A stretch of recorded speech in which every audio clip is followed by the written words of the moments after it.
An almost brand new Porsche 911 GT3 RS should have been one of the safest supercars you could buy.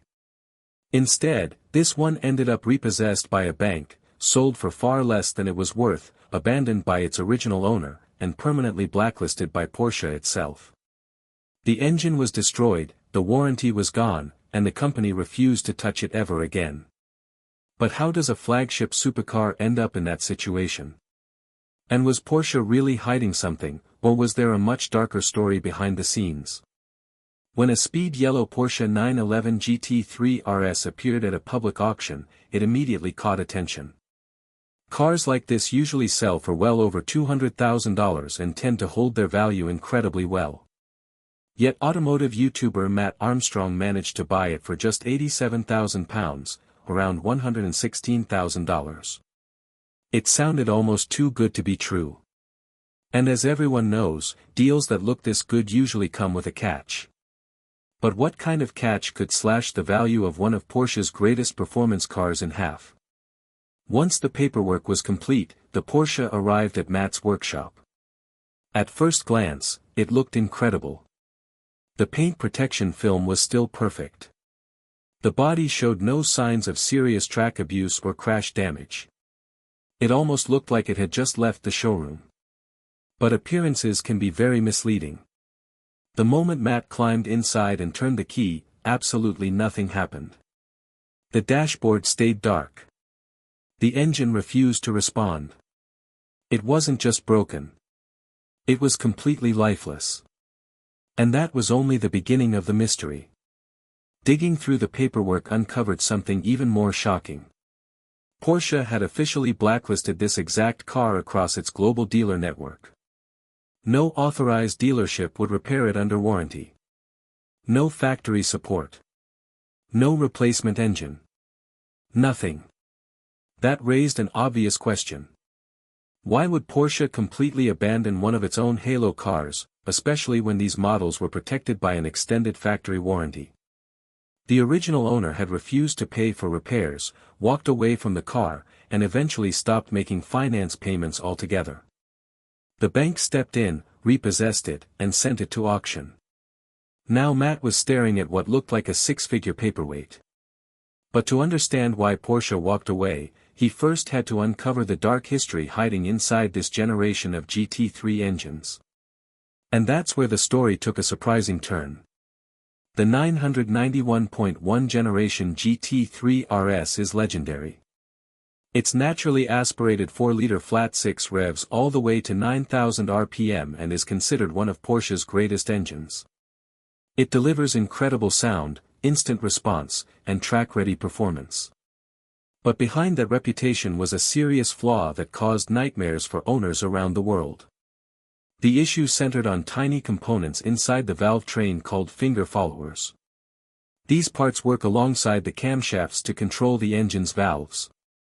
On affected engines, excessive friction caused the finger followers and camshafts to grind against each other. Over time, metal wore away and tiny fragments entered the engine oil. Those metal particles circulated through the engine, damaging everything they touched. Power dropped. Misfires appeared. Eventually, complete engine failure followed. But here's where things became even more interesting. As more failures appeared, Porsche faced growing pressure from unhappy owners. To protect both customers and its reputation, the company introduced an extended 10-year warranty covering this exact defect. If one of these engines failed because of the known problem, dealerships would replace it with a brand new factory engine at no cost.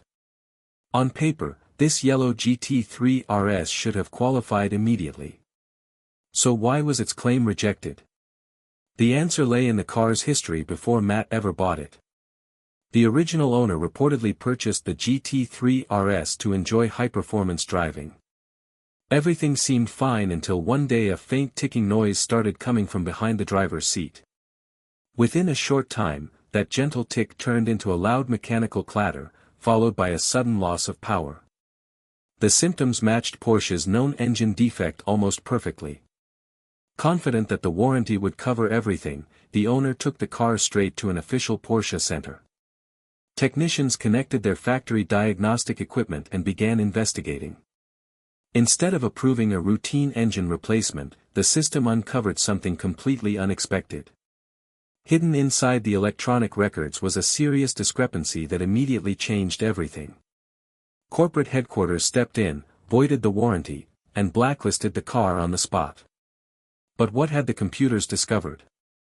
The repair estimate came to nearly $60,000. Furious, the owner refused to pay, abandoned the vehicle, and walked away.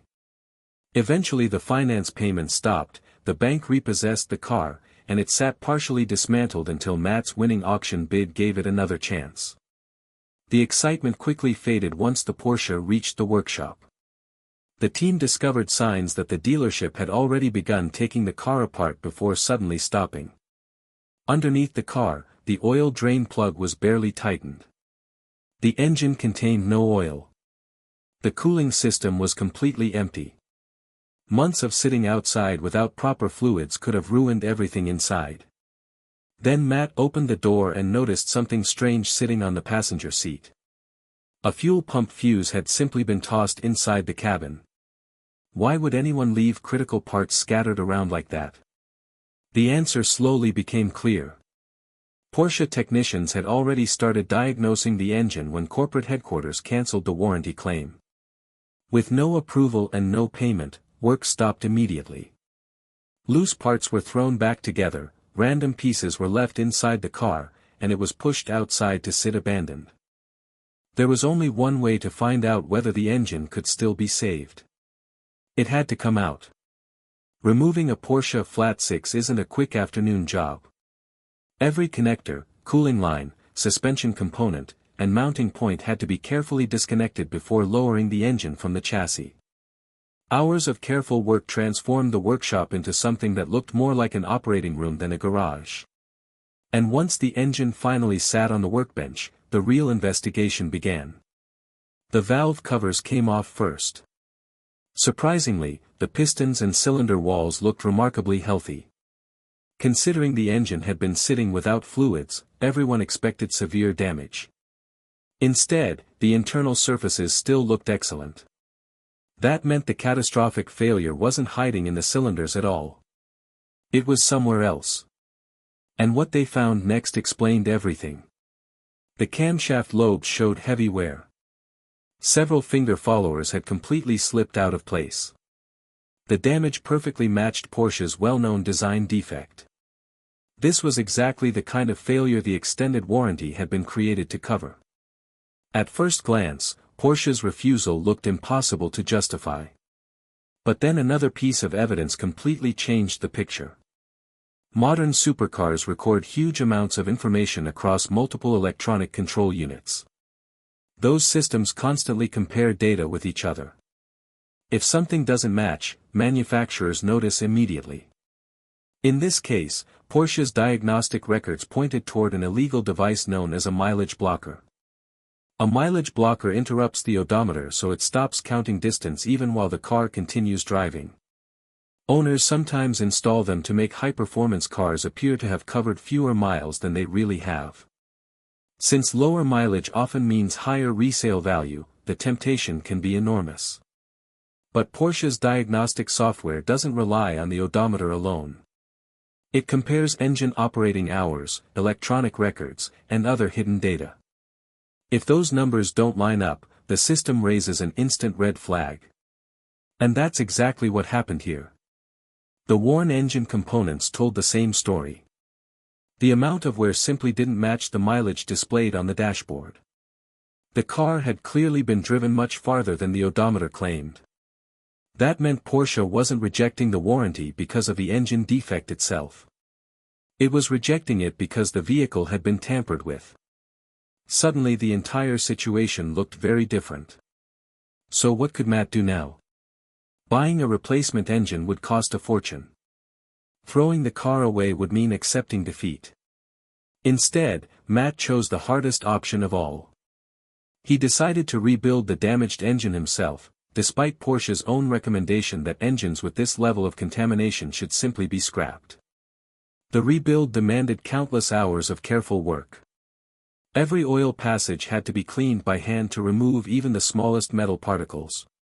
Missing just one tiny fragment could destroy the rebuilt engine within minutes. Fresh camshafts were installed along with updated finger followers designed to eliminate the original weakness. Then came the painstaking job of setting valve clearances and engine timing with precision normally achieved using expensive factory equipment. Could a small independent workshop really match Porsche's own standards?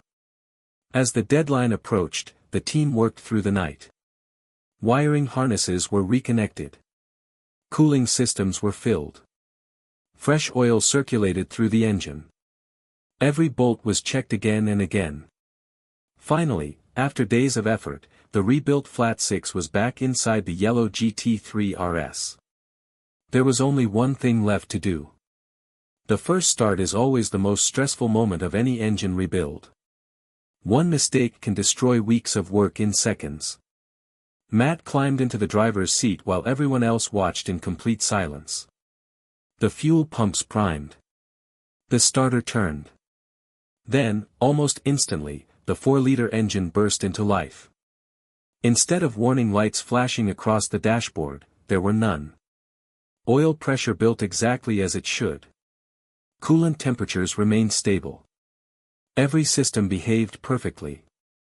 It was an incredible moment, but a stationary engine proves very little. The real test still lay ahead. The Porsche rolled out onto the road for its first careful drive. Gear changes were smooth. Power delivery felt perfect. Nothing rattled. Nothing leaked. Confidence grew with every mile. But there was one place capable of revealing problems that ordinary roads never could. And that's where the team headed next.